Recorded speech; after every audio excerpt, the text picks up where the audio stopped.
Hello बच्चों, कैसे हैं आप लोग। आज हमारा टॉपिक है इंडोप्लाज्मिक रेटिकुलम। ये कहाँ पाया जाता है? ये सेल के अंदर पाया जाता है। और ये क्या होता है? कौन से सेल में पाया जाता है? ये यूकैरियोटिक सेल में पाया जाता है। ये किस में पाया जाता है? यूकैरियोटिक सेल में पाया जाता है। अब हम देखते हैं कि इसका खोज किसने किया था, इसका डिस्कवर किसने किया था। इसका डिस्कवर किसने किया था? के.आर. पोर्टर ने किया था। कब किया था? 1945 में किया था। इंडोप्लाज्मिक रेटिकुलम को पहले खोजने वाले, पहले देखने वाले जो वैज्ञानिक थे वो कौन थे? के.आर. पोर्टर। कब किया था, कब देखा था इन्होंने सेल के अंदर? इन्होंने देखा था 1945 में। ठीक है। अब इसका मीनिंग क्या होता है? इंडोप्लाज्मिक रेटिकुलम का मीनिंग क्या होता है? इंडो का ये देख लेते हैं। ये देखिए, इंडो अलग हो गया, प्लाज्मिक अलग हो गया। ठीक है। इंडो का मीनिंग क्या हो गया? इनसाइड मीन्स अंदर। प्लाज्मिक का मतलब क्या हो गया? मेम्ब्रेन। और रेटिकुलम का मीन्स क्या हो गया? नेटवर्क। ठीक है, नेटवर्क हो गया। तो ये क्या होता है? ये अंदर की ओर, ये अंदर मीन्स सेल के अंदर, ये अंदर की ओर ये मेम्ब्रेन होता है। एक मेम्ब्रेन लाइक स्ट्रक्चर होता है जो कैसा होता है? जाली नुमा होता है। कैसा होता है? जो जाली नुमा फैला होता है। तो इंडोप्लाज्मिक रेटिकुलम को क्या कहते हैं हिंदी में? अंतःप्रद्रवी जालिका भी कहते हैं। अंत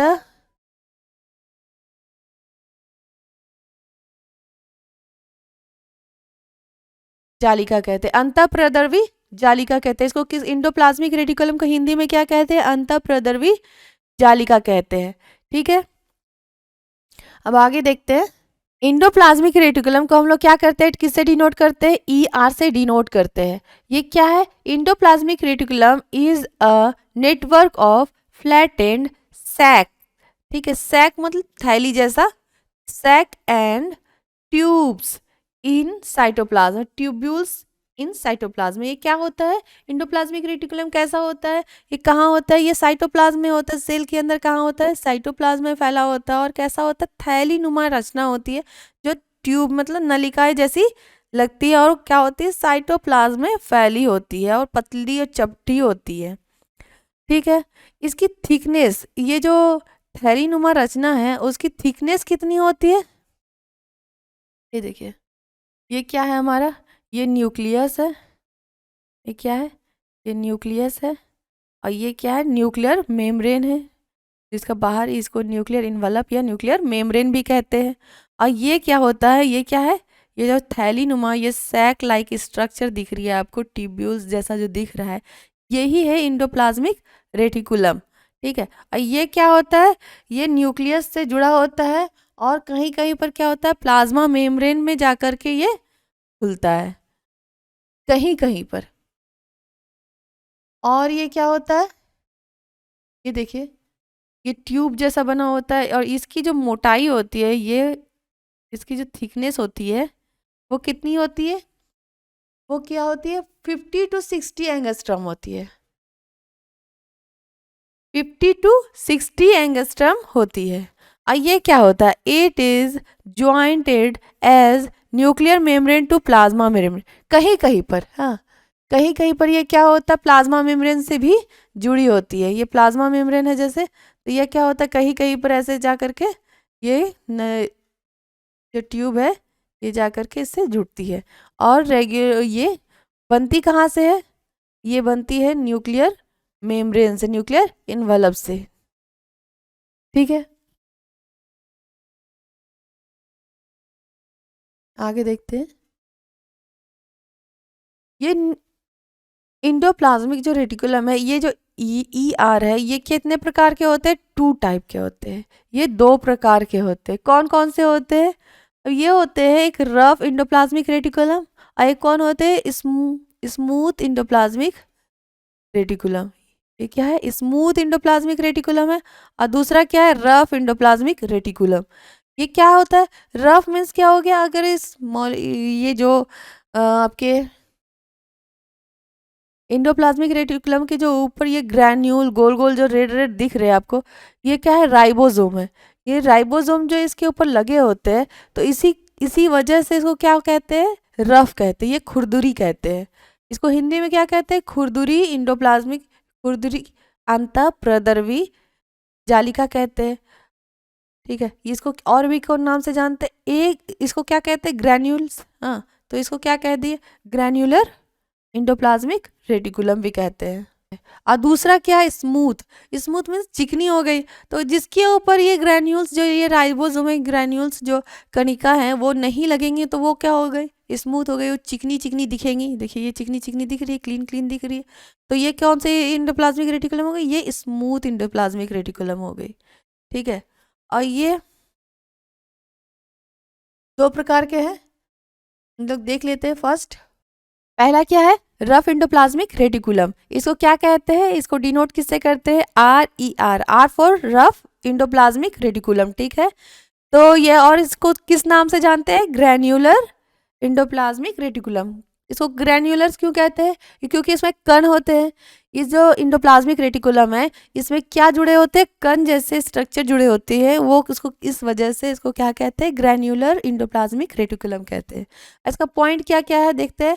ribosomes attach to its membrane. क्या होता है? इसके राइबोसोम अटैच्ड होता है, किसके द्वारा? मेम्ब्रेन में जुड़ा होता है। किसके द्वारा जुड़ा होता है? राइबोफेरिन्स प्रोटीन के जरिए जुड़ा होता है। राइबोफेरिन्स प्रोटीन के जरिए ये क्या होता है? राइबोसोम जुड़ा होता है इस मेम्ब्रेन से। ठीक है, दूसरा पॉइंट क्या होता है? Rough endoplasmic reticulum, RER means rough endoplasmic reticulum attach to nuclear membrane. ये क्या होता है? ये रफ जो इंडोप्लाज्मिक रेटिकुलम है, ये इंडोप्लाज्मिक रेटिकुलम है, जो उसका लेमिना है, न्यूक्लियर मेम्ब्रेन का जो जो भाग होता है, आउटर मेम्ब्रेन होता है, वो क्या होता है? वो जुड़ा होता है आपके रफ इंडोप्लाज्मिक रेटिकुलम से। जो यहाँ पर के न्यूक्लियर मेम्ब्रेन के जो भी मटेरियल यहाँ पर बनते हैं, यहाँ बनते क्या है? इसको न्यूक्लियस को क्या कहते हैं? राइबोसोम की फैक्ट्री कहते हैं। इसको क्या कहते हैं? प्रोटीन फैक्ट्री कहते हैं। दूसरा क्या है? Rough endoplasmic reticulum, RER attach to nuclear membrane. तो ये क्या होता है? इंडोप्लाज्मिक रेटिकुलम क्या होता है? न्यूक्लियर मेम्ब्रेन से जुड़ा होता है। ठीक है, ये किससे जुड़ा होता है? ये न्यूक्लियर मेम्ब्रेन से जुड़ा होता है। और क्या होता है? ये क्या करता है? Forms direct connection between perinuclear space and lumen of endoplasmic reticulum for movement of molecules. ये क्या होता है? जो न्यूक्लियस के अंदर जो भी मॉलिक्यूल्स बनते हैं, वो क्या होते हैं? ये इंडोप्लाज्मिक रेटिकुलम इससे जुड़ा होता है, और यहाँ जो बनते हैं वो क्या होता है? इससे ट्रांसपोर्ट होता है। और ये क्या होता है? ये यहाँ से ऐसे ऐसे ऐसे करके क्या होते हैं? ट्रांसपोर्ट होते हैं। डायरेक्ट कनेक्शन होता है इसका, ये मेम्ब्रेन से जुड़ा होता है, इसका पेरिफेरल स्पेस से जुड़ा होता है, और इसको क्या कहते हैं? ल्यूमेन कहते हैं। ठीक है, ये इंडोप्लाज्मिक मेम्ब्रेन का क्या है? ल्यूमेन है। और ये क्या होता है? मॉलिक्यूल्स को मूव कराता है। मॉलिक्यूल्स को क्या कराता है? मूव कराता है। आगे देखते हैं नेक्स्ट पॉइंट।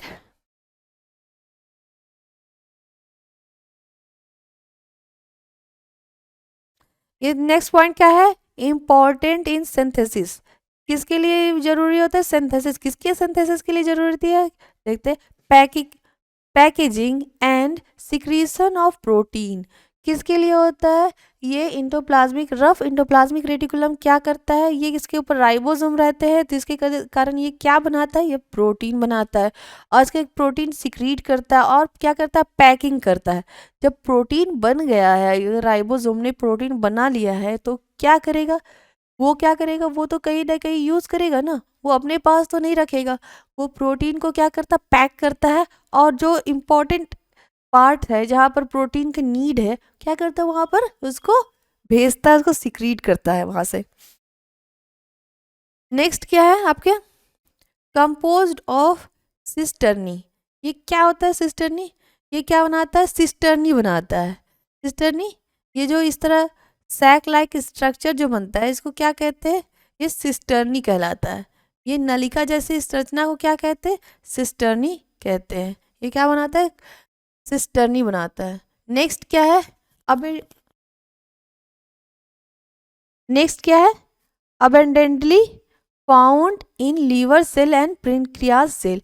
ये प्रोटीन का जो जरूरत होता है, प्रोटीन का जो नीड होता है, सबसे ज़्यादा कौन से सेल में होता है, जो ज़्यादा एक्टिव होते हैं, तो वो कौन कौन से सेल होते हैं, लीवर सेल और पेनक्रियास सेल होते हैं। ये क्या करता है, ये ज़्यादा से ज़्यादा प्रोटीन और प्रोटीन को क्या करता है, सिंथेसाइज करता है, सिंथेसिस करता है, और वो क्या करता है, पेनक्रियास सेल और लीवर सेल के पास इसको भेजता रहता है। ठीक है, नेक्स्ट क्या है, स्मूथ इंडोप्लाज्मिक रेटिकुलम। दूसरा क्या है, दूसरा टाइप क्या होता है इंडोप्लाज्मिक रेटिकुलम का, स्मूथ इंडोप्लाज्मिक रेटिकुलम। इसको SER से भी डिनोट करते हैं, ठीक है, शॉर्ट फॉर्म में। और इसका दूसरा नाम क्या होता है, ए ग्रैन्युलर इंडोप्लाज्मिक रेटिकुलम। तो ए ग्रैन्यूल इसको क्यों कहते हैं, इसको क्योंकि इसके ऊपर क्या नहीं लगे रहते, ग्रैन्यूल्स नहीं लगे रहते। अगर ये इंडोप्लाज्मिक रेटिकुलम है, इसके ऊपर ये इंडोप्लाज्मिक रेटिकुलम है, तो इसके ऊपर इस तरह कण लगे रहेंगे तो उसको क्या कह देंगे, रफ। और जो इसके ऊपर नहीं लगे रहेंगे, जो स्मूथ होगी, जो चिकनी होगी, वो क्या कहलाएगी, वो कहलाएगी स्मूथ इंडोप्लाज्मिक या क्या, ए ग्रैन्युलर इंडोप्लाज्मिक रेटिकुलम। ठीक है, अब इसका क्या क्या है फंक्शन देखते हैं।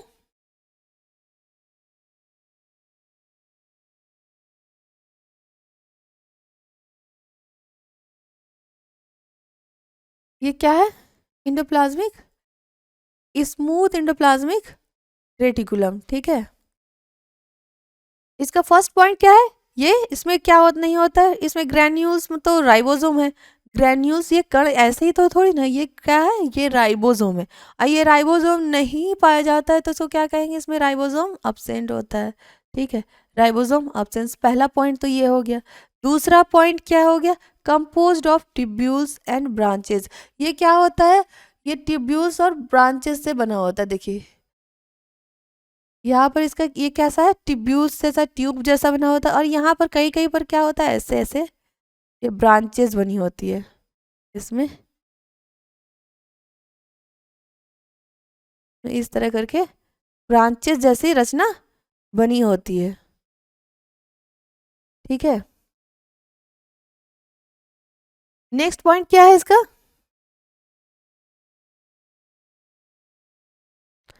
इसका नेक्स्ट पॉइंट क्या है, involve in metabolism of lipid. ये क्या करता है, मेटाबॉलिक क्रियाओं को, ये क्या करता है, लिपिड के मेटाबॉलिज्म, ये लिपिड का उपापचय करता है। ये क्या करता है, लिपिड का उपापचय करता है मेटाबॉलिज्म में, लिपिड के मेटाबॉलिज्म में क्या करता है, मदद करता है। और क्या करता है, ग्लाइकोजन एंड देयर स्टोरेज, ये लिपिड और ग्लाइकोजन के उपापचय में हेल्प करता है। तीसरा पॉइंट क्या है, ये क्या करता है, involve in metabolism of lipid and glycogen. तो ये क्या करता है, लिपिड एंड ग्लाइकोजन का क्या करता है, उपापचय करता है। ये इस पे राइबोसोम नहीं होते हैं तो ये क्या नहीं करता है, ये क्या नहीं करता है, प्रोटीन का सिंथेसिस नहीं करता है। तो ये कोई काम तो करता होगा, तो ये कौन सा काम करता है, ये लिपिड का और ग्लाइकोजन का क्या करता है, उपापचय करता है। मेटाबॉलिज्म में ये लिपिड और ग्लाइकोजन के मेटाबॉलिज्म में ये इन्वॉल्व होता है। और इसका क्या करता है, लिपिड और ग्लाइकोजन का क्या करता है, स्टोरेज भी करता है। क्या करता है, स्टोर करके भी रखता है। नेक्स्ट पॉइंट क्या है, क्या है, एबिडेंटली, नेक्स्ट पॉइंट क्या है, एब्यूडेंटली फाउंड इन एडिपेज टिश्यू। और ये क्या नेक्स्ट है, intestinal cell, glycogen storing cell of liver spermatocytes. Next point क्या है, ये क्या करता है, evidently found in adipose tissue interstitial cell glycogen storing cell of liver and spermatocytes. ठीक है, ये क्या करता है, ये एडिपेज टिश्यू के पास इसका काम क्या होता है, एडिपेज टिश्यू में ये क्या करता है, लिपिड एंड ग्लाइकोजन स्टोर करके जो रखता है, ये सब सेलों में ये प्रोवाइड कराता है, ग्लाइकोजन स्टोरेज करके ये लीवर सेल में देता है और स्पर्मेटोसाइट्स में देता है, भेजता है। नेक्स्ट पॉइंट क्या है, देखिए इसका कंपोनेंट है, component of component of endoplasmic reticulum. इसका कंपोनेंट, इसका किस तरह का स्ट्रक्चर है, इसका घटक कौन कौन सा है वो देख लेते हैं। Endoplasmic component of endoplasmic reticulum, तो कहाँ घटक कौन कौन से हैं इंडोप्लाज्मिक रेटिकुलम के, वो हम लोग देखते हैं। पहला क्या है, पहला क्या है, सिस्टर्नी। और उसका नेक्स्ट नाम क्या है, इसको क्या और कहते हैं, लेमिलर फॉर्म भी कहते हैं। सिस्टर्नी को और क्या कहते हैं, लेमिलर फॉर्म कहते हैं। ये कैसा होता है, ये लॉन्ग होता है, फ्लैटेड होता है एंड अनब्रांच्ड यूनिट होता है। अनब्रांच मतलब शाखा नहीं होता, शाखा रहित इसका स्ट्रक्चर होता है। अरेंज्ड इन स्टैक्स, ठीक है। ये कैसा होता है, ये लंबा होता है, चपटा होता है, और क्या होता है, इसमें शाखा नहीं निकल रही होते हैं। तो वो नॉर्मली हमने किस में देखा, तो वो कई रफ इंडोप्लाज्मिक रेटिकुलम में देखा कि ये कैसे होते हैं, चपटे होते हैं और अनब्रांच्ड होते हैं, और कैसे होते हैं, लंबे होते हैं, ठीक है। तो इसकी डायमीटर क्या होती होगी, इसकी डायमीटर क्या होती है, दोनों जो ये ल्यूमेन है उसकी डायमीटर क्या होती है, 42, थिकनेस 40 to 50 माइक्रोमीटर। नेक्स्ट क्या है, वेसिकल या वेसिकुलर फॉर्म। नेक्स्ट क्या इसका घटक है, वेसिकुलर फॉर्म है या वेसिकल्स टाइप से होते हैं। तो ये क्या होते हैं, ओवल मेम्ब्रेन बाउंड स्ट्रक्चर होते हैं। तो ओवल मेम्ब्रेन बाउंड स्ट्रक्चर में देखिए, ये जो न्यूक्लियर मेम्ब्रेन से जुड़ा होता है, इसका न्यूक्लियर मेम्ब्रेन से जो इंडोप्लाज्मिक रेटिकुलम जुड़ा होता है, क्योंकि न्यूक्लियर मेम्ब्रेन में जो भी कंपोनेंट जो बनते हैं, जो भी इसका प्रोड्यूस करता है न्यूक्लियस, तो वो क्या होता है, ये गोल्जी बॉडी में इस तरह से ट्रांसफ़र होता है। और ये ट्रांसफ़र होके इसके ल्यूमेन से ऐसे ऐसे ऐसे करके ट्रांसपोर्ट होते होते होते क्या होता है, ये इस तरह सैक लाइक स्ट्रक्चर बना देते, थैली नुमा स्ट्रक्चर बना देता है। और ये थैली नुमा स्ट्रक्चर क्या होता है, इसमें क्या भरा होता है। अगर रफ इंडोप्लाज्मिक रेटिकुलम है तो वो क्या बना रहा है, वो बना रहा है आपके प्रोटीन। और अगर ये स्मूथ है तो वो क्या बना रहा है, वो क्या स्टोर करके रखता है, लिपिड और स्टेरॉल को, ठीक है। तो वो क्या करता है, अगर प्रोटीन वो उसमें भर गया है, अगर इस थैली में, किसी थैली में हम लोग एक नली से कोई ये प्रोडक्ट बन रहा है, उस क्या करते हैं, उसका पैकिंग करते हैं, उसको थैली में बंद हो गया तो उसको क्या करते हैं, वहाँ से वो क्या होता है, अपने आप वो कट जाता है, और कट के कहा जाता है, वो साइटोप्लाज्म में मूव हो जाता है। और जहाँ यूज़ होती है, नीड होती है इस राइबोसोम की या तो फिर लिपिड की, तो वो क्या होता है, वहाँ वो साइटोप्लाज्म में, वो साइटोप्लाज्म के थ्रू उस पर्टिकुलर एरिया में क्या होता है, पहुंच जाता है, ठीक है। तो ये क्या होता है, वेसिकल, प्रोटीन वेसिकल्स। तो ये क्या बन गया, जो वेसिकल्स है, तो ये क्या हो गया, गोलाकार हो गया, ओवल हो गया या ओवल हो गया। ये जो नलिकाएं हैं, नलिकाएं ट्यूब्यूल्स जो है, ये क्या बनाती है, एक ऐसे स्ट्रक्चर बनाती है, इस तरह कर से, इस तरह करके थैली नुमा, ये क्या बनाती है, ये थैली बना देती है। और जब ये प्रोडक्ट इसमें भर जाता है, जैसे प्रोटीन भर गया या लिपिड भर गया, तो ये क्या होता है, यहाँ से पिंच आउट होती है, ये बाहर निकल जाता है, यहाँ से क्या होता है, बाहर निकल जाता है। तो इसी को क्या कहते हैं, वेसिकल्स कहते हैं। और ये कैसा होता है, ओवल मेम्ब्रेन होता है, और इसका जो डायमीटर होता है वो क्या होता है, 25 से लेकर के 500 माइक्रोमीटर तक होता है। नेक्स्ट कौन सा है, नेक्स्ट ट्यूब्यूल्स या ट्यूबुलर फॉर्म होता है। ये कैसा होता है, इरेगुलर होता है, ये ब्रांच्ड होता है, ये ट्यूब्स जैसा स्ट्रक्चर होता है, ये बाउंडेड बाय मेम्ब्रेन। और इसका डायमीटर क्या होता है, 50 to 190 माइक्रोमीटर होता है, ठीक है। ये कौन सा हम लोग देखा, ये जो स्मूथ माइक्रोस्कोप है, ये सॉरी, जो स्मूथ इंडोप्लाज्मिक रेटिकुलम है, ये कैसा मैंने बताया, ये ट्यूब्यूल्स जैसी स्ट्रक्चर होती है। ये कैसी होती है, ट्यूब्यूल्स जैसी होती है। और कैसी होती है, इसके ऊपर क्या होता है, राइबोसोम नहीं होता है, राइबोसोम नहीं होता। और ये क्या होता है, ब्रांच्ड होती है। ये क्या होती है, जैसे यहाँ पर ये ब्रांच्ड होती है, ऐसे ये ब्रांच बनी होती है, ब्रांच लाइक स्ट्रक्चर होती है ये, ठीक है।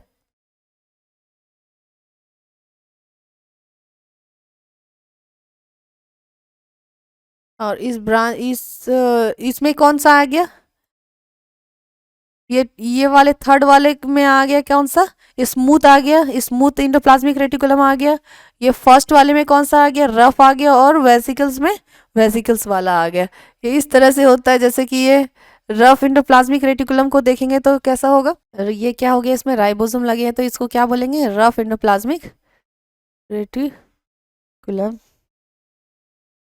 और ये दूसरा क्या है, वेसिकल्स, ये जो पिंच आउट करता है, ये जो निकालता है थैली अगर अपना प्रोडक्ट बना करके, ये क्या है, ये वेसिकल्स हो गए आपके। और ये तीसरा नंबर जो है, ये ट्यूब जैसा, और ये क्या होता है, ये ब्रांच्ड होता है। ये ब्रांच जो स्ट्रक्चर है ये कौन सा हो गया, तो ये कौन सा हो गया आपके, smooth microscope, sorry smooth endoplasmic reticulum हो गए ये, रफ इंडोप्लाज्मिक रेटिकुलम, और ये वेसिकल्स, ठीक है। अब हम लोग देखते हैं इंडोप्लाज्मिक रेटिकुलम का फंक्शन, ये क्या क्या कार्य करता है, ठीक है। ये फंक्शन ऑफ इंडोप्लाज्मिक रेटिकुलम, ये क्या करता है, रफ इंडोप्लाज्मिक, फर्स्ट पॉइंट क्या हो गया, फंक्शन ऑफ इंडोप्लाज्मिक रेटिकुलम। तो इसका पहला पॉइंट क्या है, फर्स्ट पॉइंट क्या है, रफ इंडोप्लाज्मिक रेटिकुलम क्या करता है, सिंथेसाइज, पैकेज एंड क्या करता है, सीक्रेट प्रोटीन। तो रफ इंडोप्लाज्मिक रेटिकुलम जो होता है उसके ऊपर क्या लगे होते हैं, राइबोसोम लगे होते हैं, इस तरह छोटे छोटे कण लगे होते हैं। तो वो क्या करता है, वो राइबोसोम का काम क्या है, प्रोटीन का सिंथेसिस करना। तो वो क्या करता है, प्रोटीन का सिंथेसिस करता है, और क्या करता है, पैक करता है। जो यहाँ पर जो हमने बताया वेसिकल्स के रूप में क्या करता है, उसका पैकिंग करता है। और थर्ड क्या करता है, वो सिक्रीट कर देता है, यहाँ से काट करके अपने इसको निकाल देता है, हटा देता है, ऐसे ये साइटोप्लाज्म में ये फ्रीली मूव करता रहता है। नेक्स्ट क्या है, smooth endoplasmic reticulum synthesize and store lipid molecules, steroids, glycogen and cholesterol. तो स्मूथ इंडोप्लाज्मिक रेटिकुलम के ऊपर जो है राइबोसोम नहीं लगे होते हैं, तो वो क्या करता है, वो क्या क्या प्रोड्यूस करता है, वो लिपिड करता है, वो स्टेरॉइड करता है, वो ग्लाइकोजन करता है, और ये क्या करता है, कोलेस्ट्रॉल का सिंथेसिस करता है, कोलेस्ट्रॉल बनाता है। और ये सब वेसिकल्स के थ्रू ये क्या करता है, बाहर निकाल देता है, अपने प्रोडक्ट को का पैकिंग कर देता है। और थर्ड क्या पॉइंट है, इंडोप्लाज्मिक रेटिकुलम जो है एक्ट कैसा करता है, इंट्रासेलुलर सर्कुलेटरी और ट्रांसपोर्टिंग सिस्टम का कार्य करता है। ये क्या है इसका मीनिंग, ये जो इंडोप्लाज्मिक रेटिकुलम आपका है वो क्या करता है, सबसे पहले तो सेल के अंदर जो न्यूक्लियस होते हैं उसके उस न्यूक्लियस में जो बनता है, जो भी प्रोडक्ट बनता है वो क्या करता है, वो इसमें उससे जुड़ा रहता है सबसे पहले तो। और वो क्या करता है, अपने टिब्यूल्स के जरिए वो क्या करता है, ट्रांसपोर्ट करता है। और ट्रांसपोर्ट करके क्या करता है, वो वेसिकल के थ्रू, देखिए प्रोटीन वेसिकल्स बना,